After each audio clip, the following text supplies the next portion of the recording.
Once upon a village, there was a knight. Wait, how can it be night? It's day. No, I mean the K-night type of night. Good night? What? Oh, our friends are here for the devotion. Welcome friends.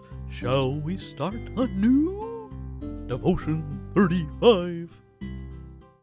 As Hannah continued to kneel before the throne of heaven and pour her heart out to God, it turned out that she was being watched, and not just by heaven. 1 Samuel 1:12. And it came to pass, she continued praying before the Lord, that Eli marked her mouth. Now Hannah, she spake in her heart, only her lips moved, but her voice was not heard.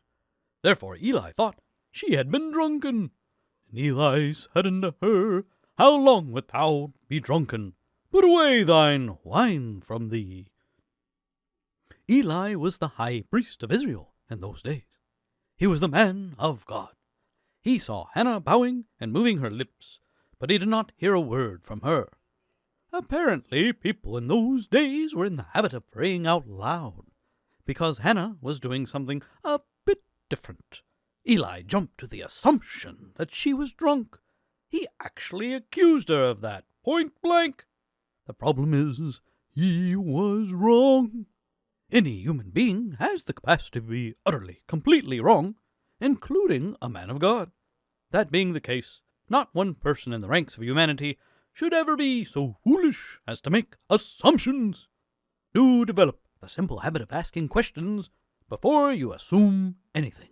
Unless, of course, you enjoy making yourself look like a donkey over and over again. If that is the case, by all means, continue to make assumptions. You know, Ruff, I'm bad about assumptions. I should work on that.